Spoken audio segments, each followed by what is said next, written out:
All right.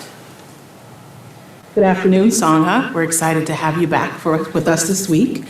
Before we hear the Dharma, a few announcements. So the Heartwood Resident Sangha offered the novena prayers for the first 9 days of 2021, and weekly for the 9 weeks that followed. Moving forward, we will offer novena prayers monthly on the third Thursday of every month between 5:45 and 6 p.m. Eastern Standard Time. Feel free to send in your prayers throughout the month. You don't have to wait until right before that time. You can send them to prayer@heartwoodrefuge.org. Heartwood is transitioning to some new and exciting communication tools, so please stay tuned for more information and updates going forward. Events and retreats coming up this Friday, March 26th, we will have our Friday Fun Night, which will be a storytelling event. So if you have any stories that you'd like to share so we can learn about each other in the Sangha, about maybe some of the most poignant and happy or maybe even saddest moments in your life that we can find and understand and discuss the Dharma within, we'd love to hear it from you. Of course, just like for most of our events, please go and register on our retreats page, and that way you'd be able to get the Zoom link to log in on Friday. This will be at 6 p.m. And also, of course, if you would just like to listen, you can also go ahead and register so that you can get the link for Zoom. We will have a Zoom retreat April 15th through the 18th, Metabolizing Emotion, the Art of Being in Touch with Yourself with Nick Krantz. And also on Zoom, May 15th, Letting Go in 4 Stages with Martine Batchelor. So please go to our retreats page on the website so that you can find more information and register if you'd like to. Heartwood will soon be offering some internship opportunities. These internships will be embedded into the 1-year Embracing Simplicity residential program. The internships will be focused in the areas of gardening, kitchen, and IT and audio video. We will be posting more on the residency page of the website soon. In the meantime, if you are interested in more information, please email retreat@heartwoodrefuge.org. Venerable Panavati will be offering a study from a Mayahana discourse translated from Chinese to English on the Dharma relating to the question, what is cultivation? This will be held on Fridays from 4 to 6:30. Look for a Zoom link on the Heartwood website. Donations and Dana. You guys have been really blessing us with so many donations, and we really greatly appreciate it. And so we won't, so if you'd like to give more or start giving, please go to our homepage and click on giving to see all the options that are available. But thank you so much for what you've provided already so far. And as always, please like, follow, and share Heartwood on all your social media so that we may help spread the Dharma. Thank you.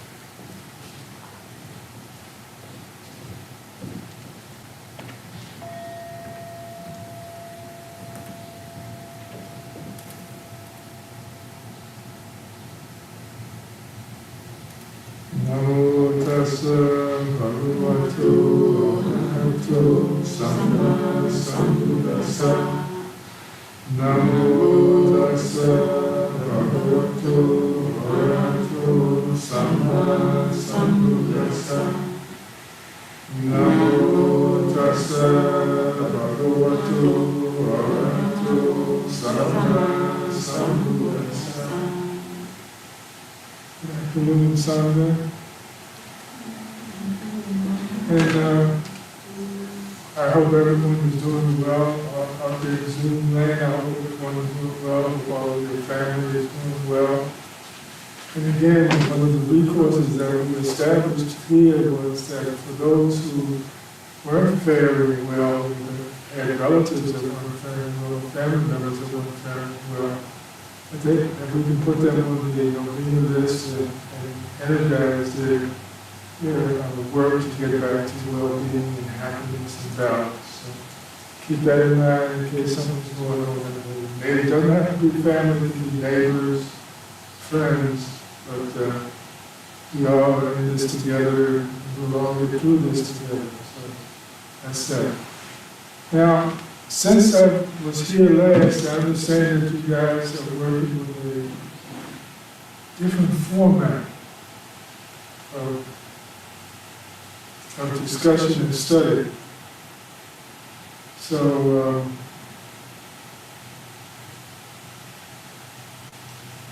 and it has to do with, my understanding is that it has to do with taking issues or situations of a current topic and wrapping the Dharma around that. Does that sound like about yeah? Okay. Well, here is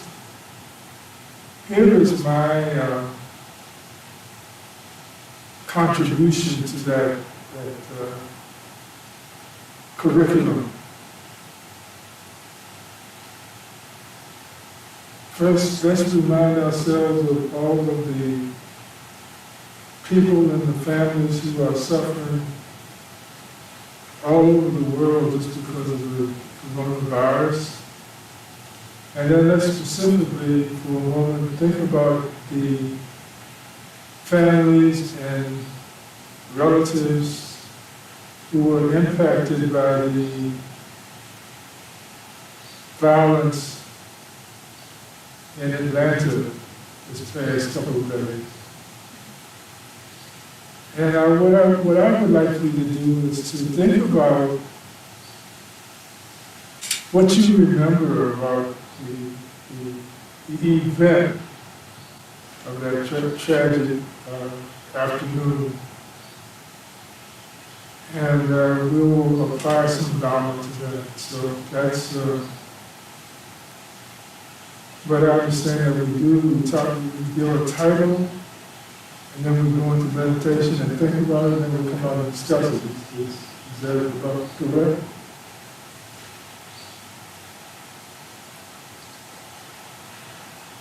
Yeah? Okay, good. Well, let's as a body of meditators go into a sanctuary of our own, think about the event and all the aspects of the event, and then we will come out and discuss and see. Well, let's just see how it applies to what you've been doing this whole time. And if it doesn't, I apologize, but it gives you a perspective that nothing is always plannable and nothing is always predictable. So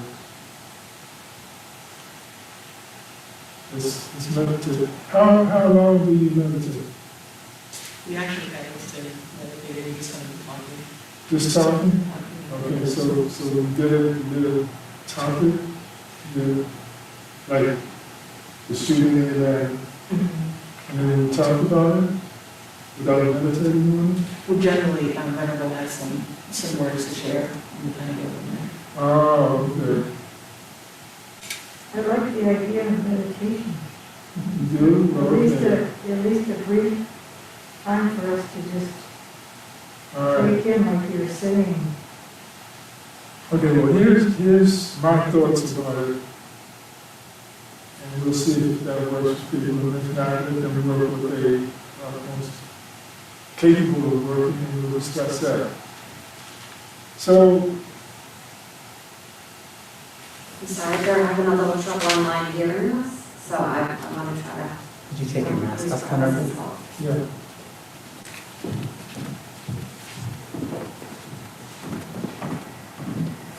We can hear you, just not very well, so we're going to.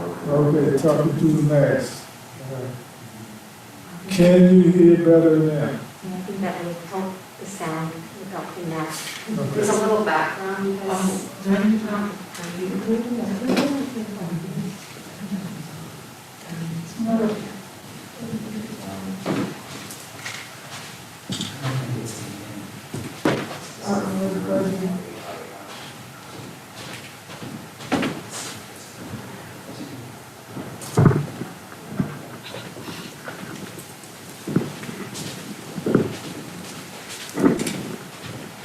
Michael?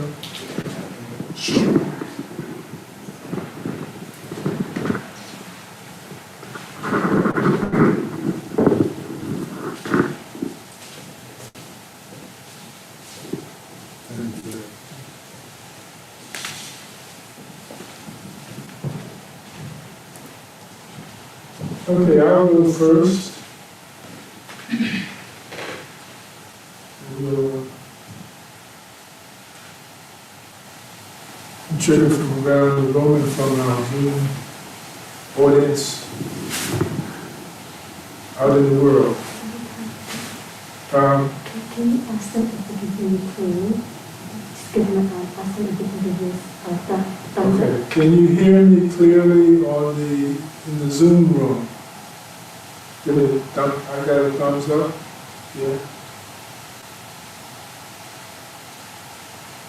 Everybody's okay in the Zoom room? All right. What stood out for me, well, there were lots of things that stood out for me, but what drove most deeply into my being was the young lady whose mother was going to celebrate a birthday on Sunday. And she was a part of the fatality group in Atlanta. And the young lady was very distraught, rightly so. But there was a side story that she was presenting. It wasn't that her mother was involved in a needless act of violence, but even more than that, it was about the fact that she was supposed to have gone over to talk to her mom, and she overslept. And her attitude was, her thoughts were, well, I've got plenty of time, that I'll go see her later. It'll be fine. Her birthday is tomorrow, I'll see her on her birthday. And as we are reminded in this practice, it's always 1 second at a time, that we have there's a sutta in the Majjhima Nikaya called the Divine Messengers that specifically teaches on the uncertainty and the inevitability of death, and how we should use each moment of our existence, of our conscious awareness, to connect with our family and friends, to love and share with others, to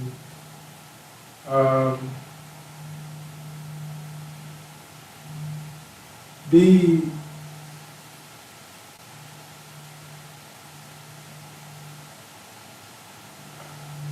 tuned in to the perspective that if I get a signal, if I get a message that tells me to call up one of my relatives or one of my friends and neighbors just to check on them, see how they're doing, then I should take the opportunity right then when I get that message to stop what I'm doing and make a phone call. So that's what I'm throwing into the kettle or the pot. And if anyone has any comments, then the floor is open.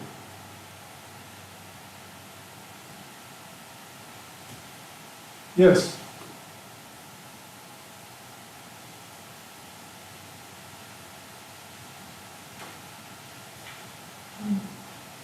There was somebody, I think yeah, this isn't the last. Okay. I don't know if they'll be able to hear me.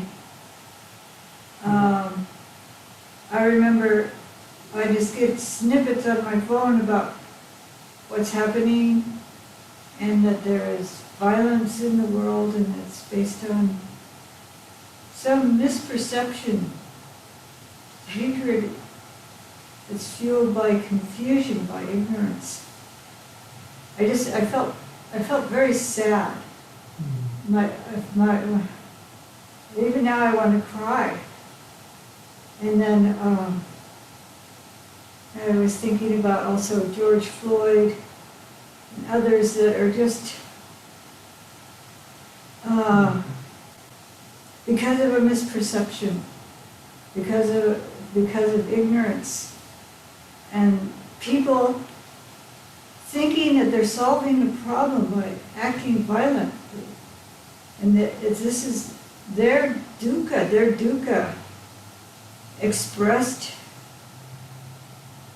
in a very harmful way. And then it seems like the media wants everybody to feed on fear, to be fearful. And how can we transform this? How can we, it has to start internally. We have to transform. We can't blame other people for hatred and ignorance if we have it in ourselves. So, but I do feel for everyone who is afraid because of that misperception that's being perpetrated. We're all humanity. And if we can't even love other human beings, how can we respect other types of beings in the world? So, so then, I need to guard myself against anger for those people that are confused and acting violently. Not that I agree at all with their actions, but I really have to guard my heart and do everything I can to overcome any anger or hatred within myself so that I can give in the world really loving kindness that's genuine. So that was when I saw what was going on. I was initially grief, and then I was just trying to protect my heart from that response of those people are wrong. They're not. They're driven by ignorance and hatred, and and maybe sometime in some lifetime I've been the same, I don't know. But I need to transform, I need to, as human beings, we have to overcome ignorance and hatred. Okay. Yeah. And I hear your overwhelming message that it starts with self. Pardon? It starts with me. It starts with the individual to clean up their own hatred and fear and retaliatory dynamics. Okay, thank you.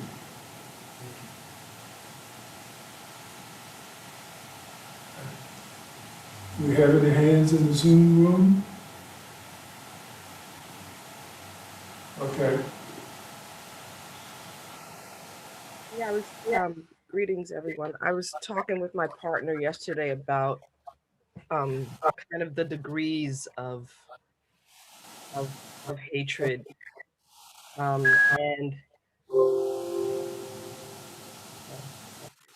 and can you all hear me?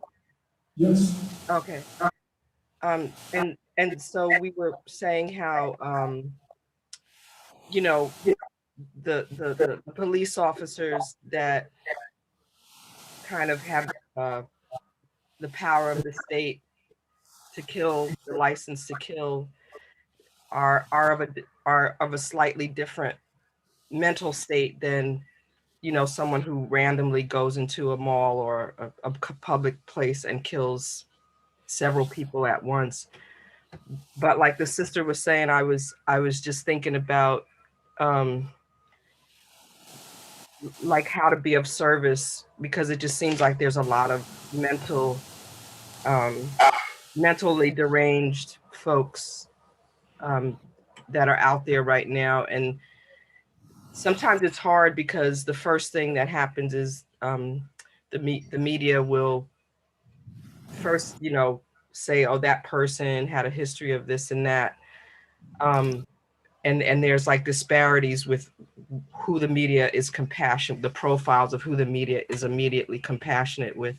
But that's neither here nor there. I feel like, the job that is in front of me is to be on the side of, no matter how many guns get pumped into the society, it's like to be on the side of sharing the Dharma, about just being free of suffering and liberating oneself. Thank you for letting me share. Sure.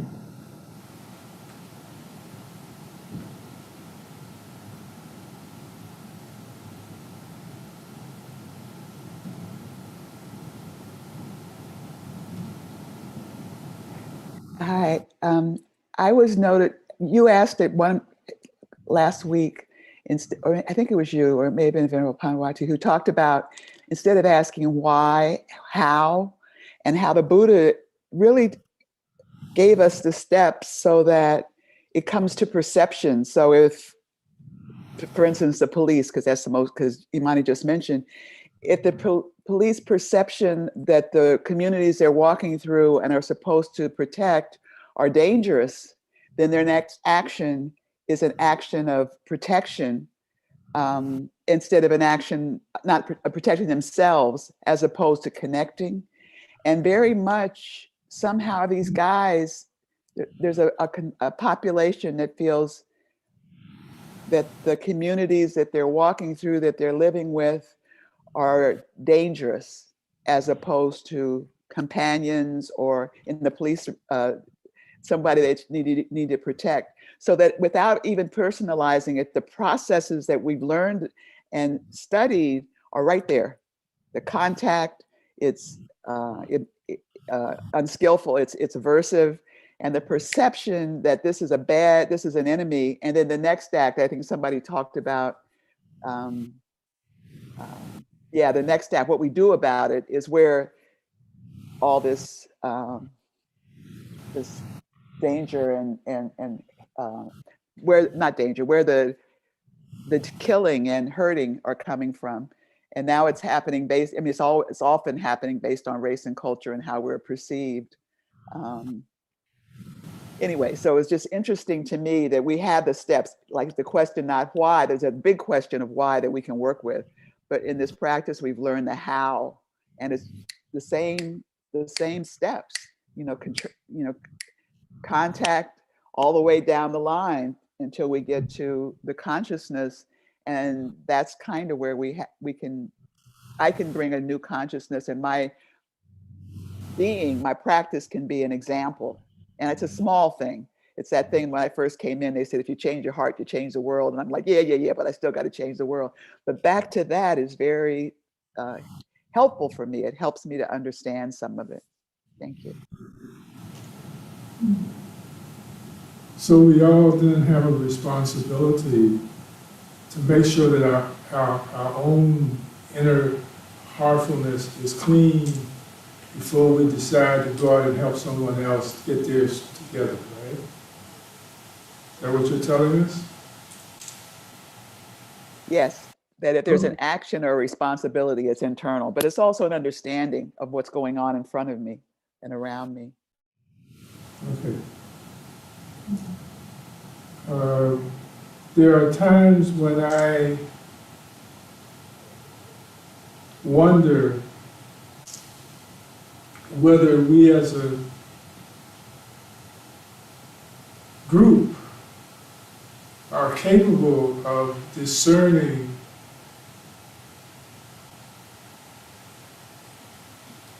those deep illnesses that are contained by people, the ignorances that are contained by people in their development and in their expression of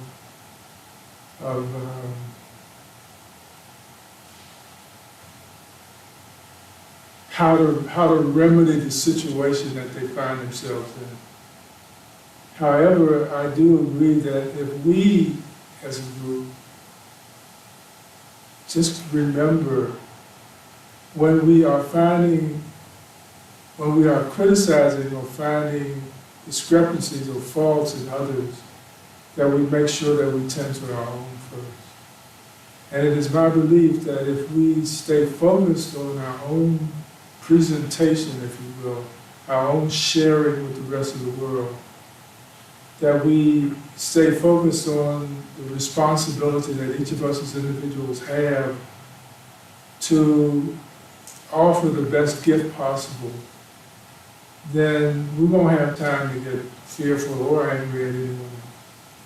So that's my remedy for this, that I refuse or I elect not to find fault with any of the other groups. Because I agree with you that it all starts with ignorance as condition. Not understanding why I get angry, not understanding why I get angry with them, not understanding what a better remedy is for this, for the healing of the world, for the healing of society.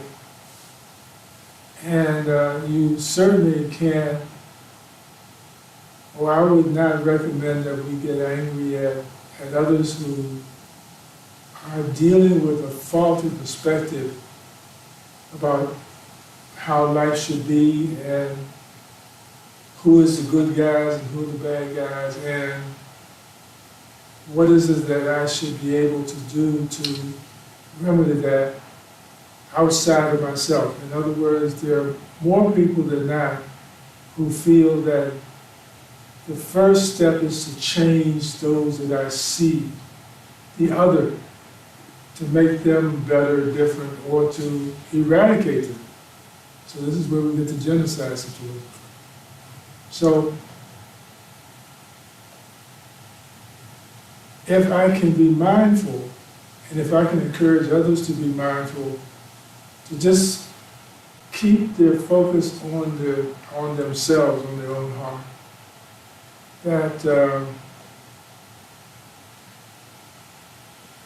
that will be a better choice and remedy for helping the world heal than anything else. That just to work with, just to clean up their own insides, I think will make a big difference. All right, who's next? Who's up? Good stuff.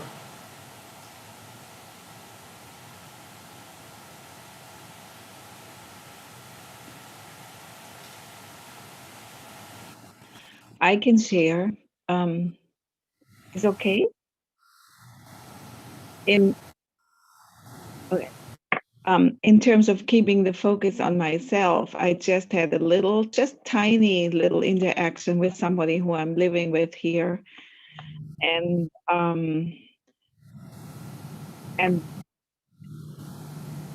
it was just, I sometimes cannot believe that I'm listening to our meetings and I'm participating and I have my best intentions and I think, whoa, yes, this is how I want to live. And then when, like, let's say 3 things happen at the same time, I get so sidetracked. And I have to say I'm a bit disappointed about it.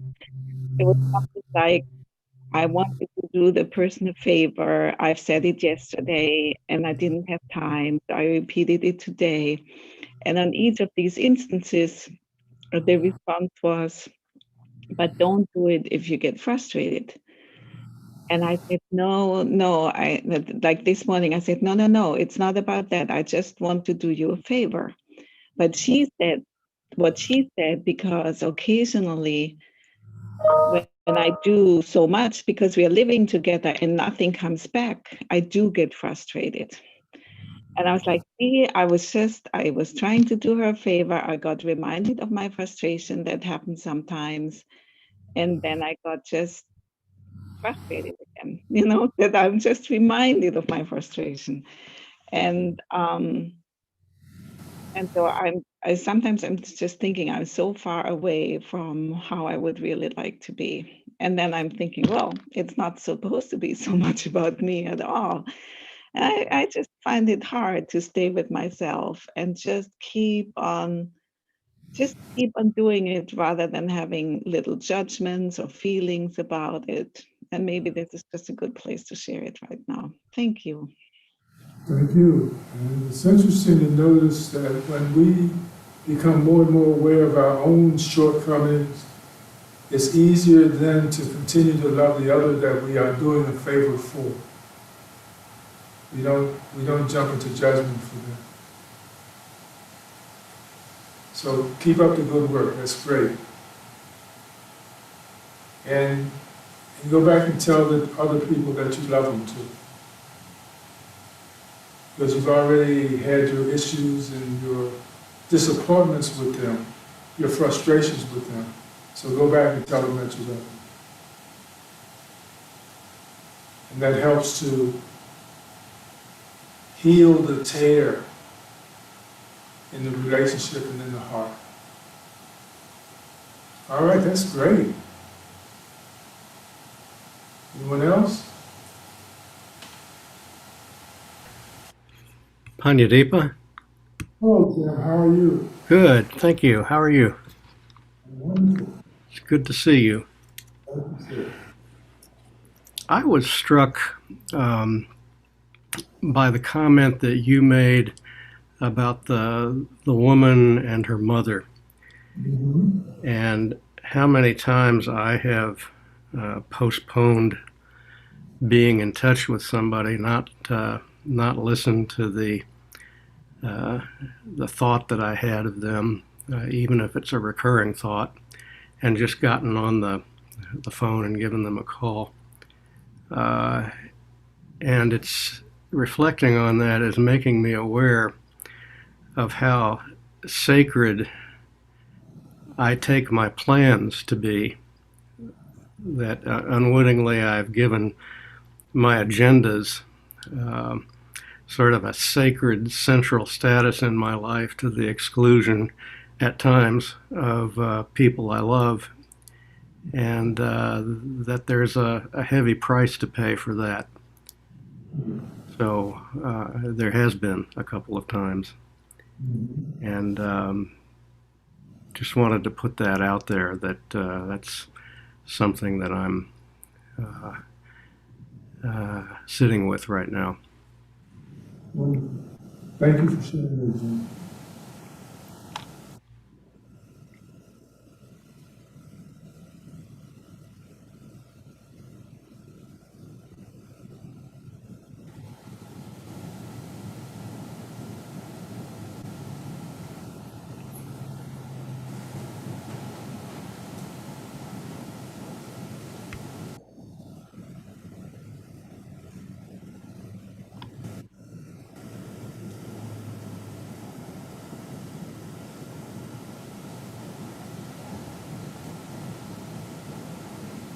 Okay.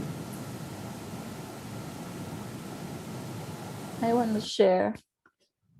Hi, Venerable Panadipa. Good to see you. My challenge right now in my practice is that I have a very deep feeling, love for humanity. I always walked with that. And for my family, my friends, my sangha, I have, it's very deep, and I know that, and I walk with that. But I'm having a very hard time to be very open for people who are defending what is not wholesome. It saddened me. It makes me my heart closes, and it's very hard for me. And this week in particular, I have been practicing doing metta and all of that, but I noticed this heaviness of not just not accepting or having witnessing people that I love very deeply to defend what is bad for humanity. I'm having a difficult time with that. This is a challenge that I have been having for the last few weeks. And yet, I still enjoy everything that is beautiful. I enjoy what is easy. And sometimes this heaviness comes. And when you say to us, go and tell them you love them, I do. And yet there is this heaviness along with that love. Yeah, that's what I want to share. Okay. Well, first of all, thank you for sharing that. Because you're showing you're sharing your imperfections, like we all are to a certain degree. And it is my opinion that what we have to do is to acknowledge that we're struggling with what we consider is the correct way to heal ourselves and to heal our space, and continuing to work on that. Because one of the things that we should realize is that if I indicate my purpose is to heal and to soften, but I find myself hardening and judging, then what I'm offering isn't working for me, so how should I expect it to work for others? And rather than get frustrated, my suggestion is to take my gift apart, to untie the ribbon around my box, and to see what it is inside that is influencing me and my view of the situation in a way that I'm in the opposite way that I'm trying to establish. So when I feel heavy, when I feel that the world is not being affected correctly or properly by my intention, it is up to me to work with my intention, not to give up or not to blame the world for my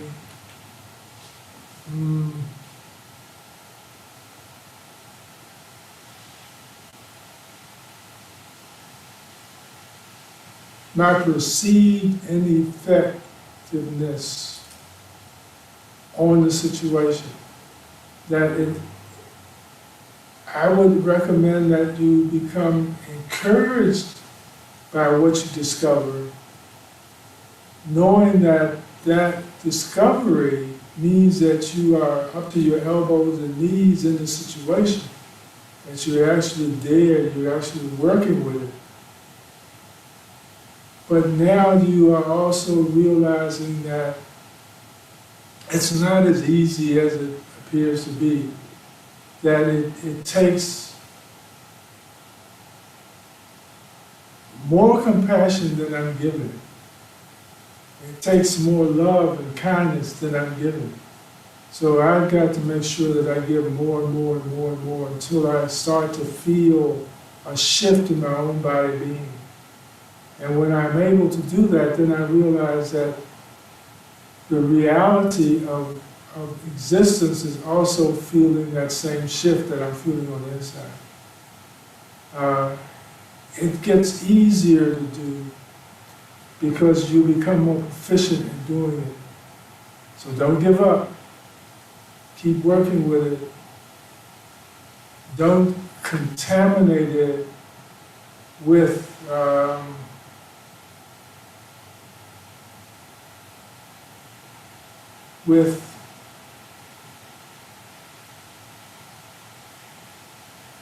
feeling of impotency or ineffectiveness.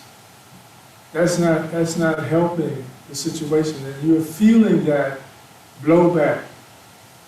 So stay encouraged. Stay encouraged. Sometimes it might simply be because we are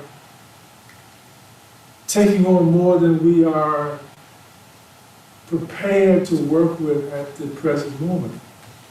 So look at your agenda, and maybe if you've got 3 people in your cycle of healing or your circle of healing, reduce it to 1. Maybe you can look at all 3 people that is in your circle and pick the one that is the easiest to work on, the one that doesn't bring you, or brings you the least amount of stress and strain and disease. And work with them first. And when you get them in a good place, then put them aside and work with the other 2.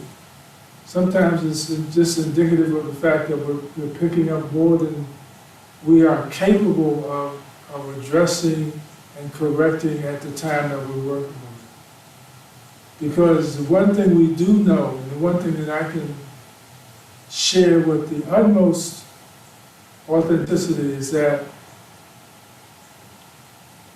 when my intention is to love and to be kind and to be compassionate, there's nothing at all wrong with that. That's the best place for me to be. So just take some of the load off your shoulders and work with a smaller group, a person who is not the highest challenge for me. And you will find that you will become encouraged by your success with the one, and that encouragement will bleed over to the other work that you're doing. So don't give up, the world needs you. Thank you.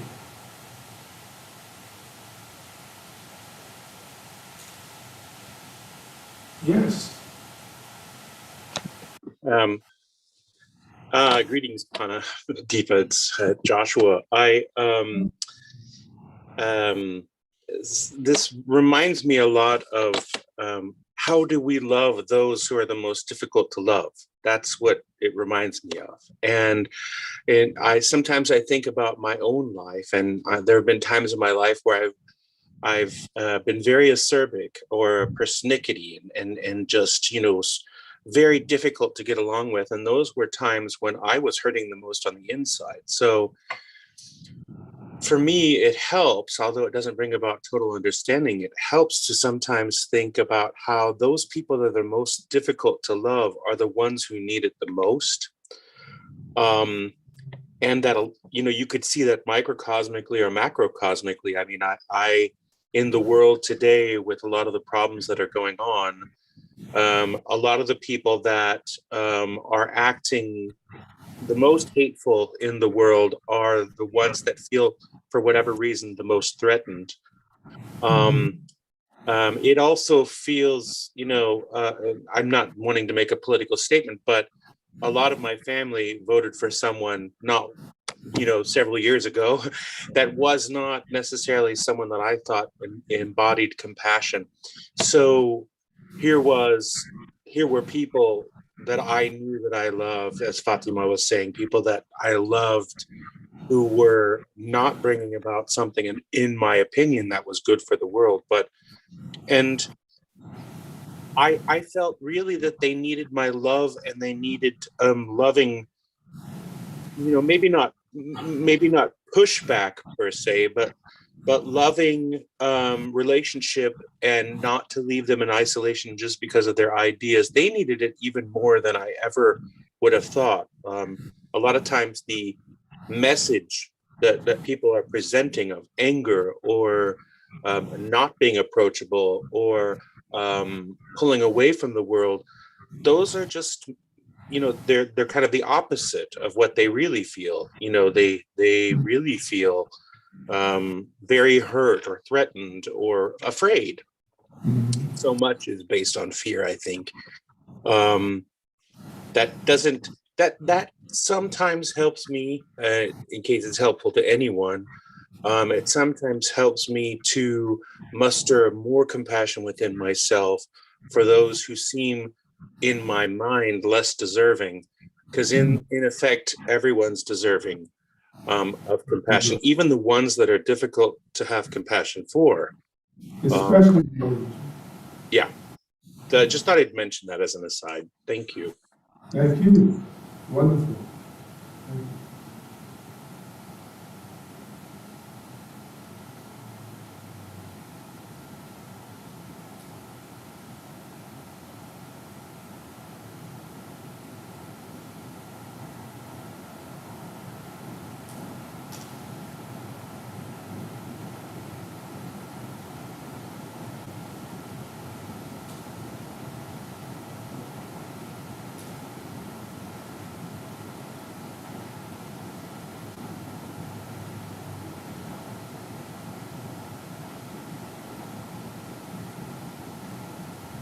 I'm wondering, somebody in this room has something that they want to say.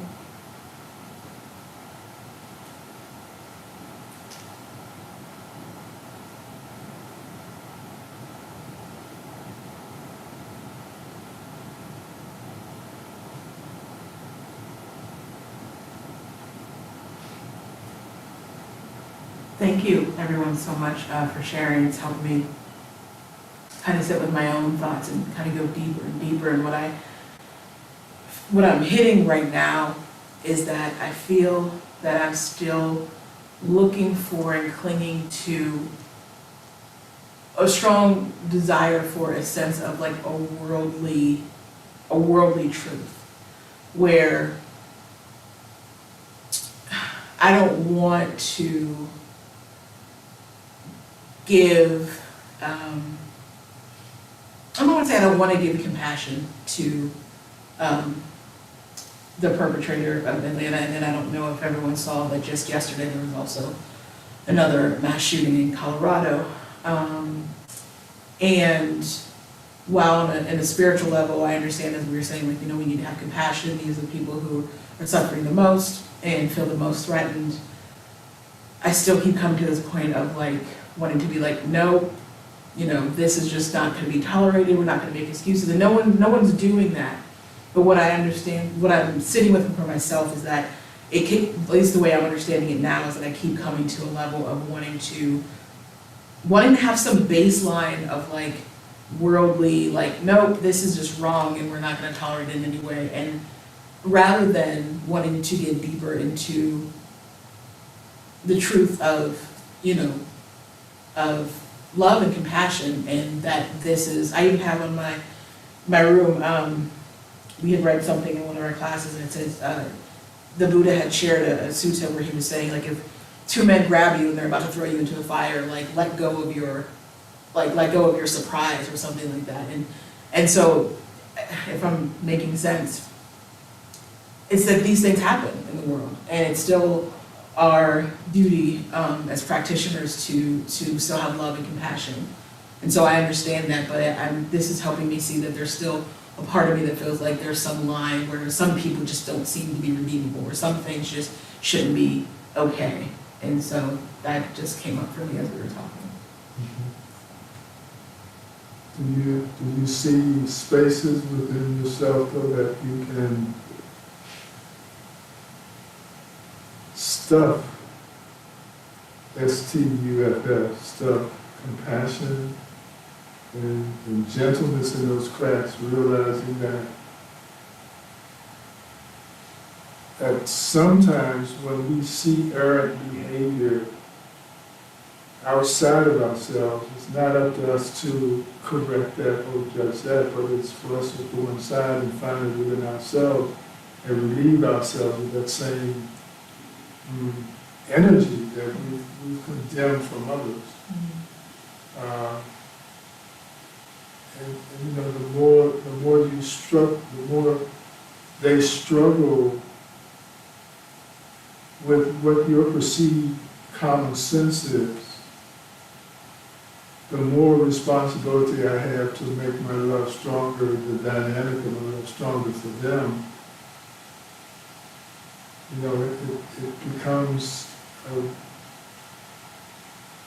an observation of the reality that says,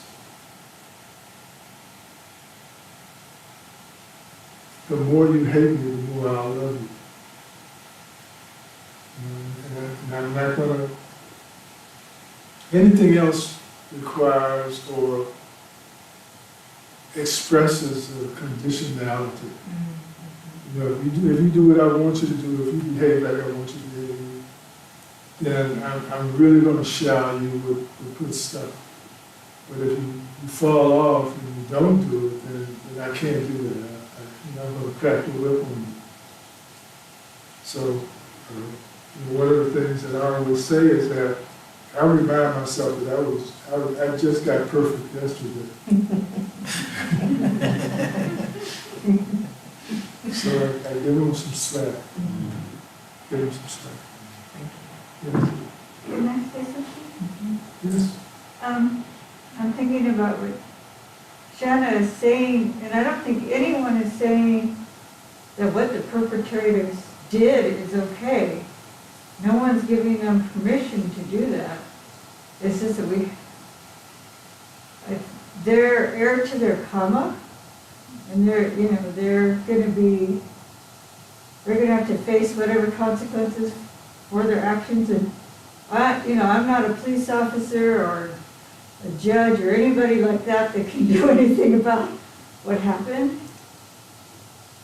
But all I can do is care for my part and then people directly around me. What is my sphere of influence? So, yeah, I'm agreeing what Venerable Pandajipa is saying about just really having to take care of our own hearts. But the Buddha and no one is saying what they did was okay. Yeah, and there is that teaching that all beings are heir to their karma, born of their karma, abide, supported by their karma, whatever karma they should do, for good or for ill, that they will be the heir. So they're heir to their actions. In this life or future lives. And that's why I think, like, even maybe sometime in my past life I did something horrendous like that. Who knows? I don't know. And maybe I'm suffering in this lifetime for it. So,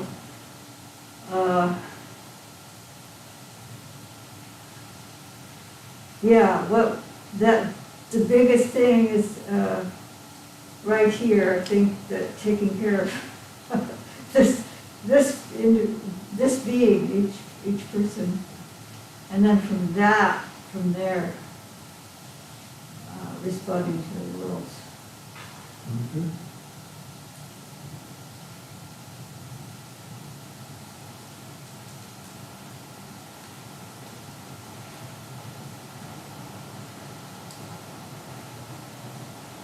All right, if no one else has anything to share, anything more to share, then why don't we take this last 6 minutes and bond together,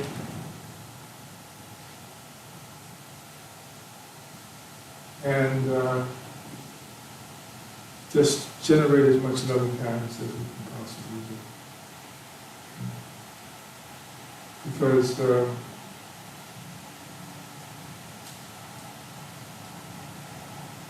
world needs it.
Thank you so much for giving us your information, your knowledge, your time, and may all beings be free from suffering, be well and happy. And we'll see you next time. Take care of yourself and take care of your neighbors. Thank you so much. Thank you. Thank you very much. You're very welcome. Love you, Pranadipa. Love you too. Thank you very much. Thank you. You're very welcome. Thank you too. Thank you. You're Thank you welcome. again.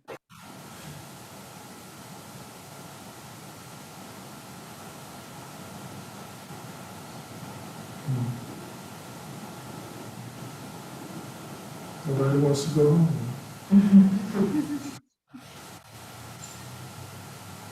We leave after the teacher We were leaves. trained not to leave until the teacher leaves.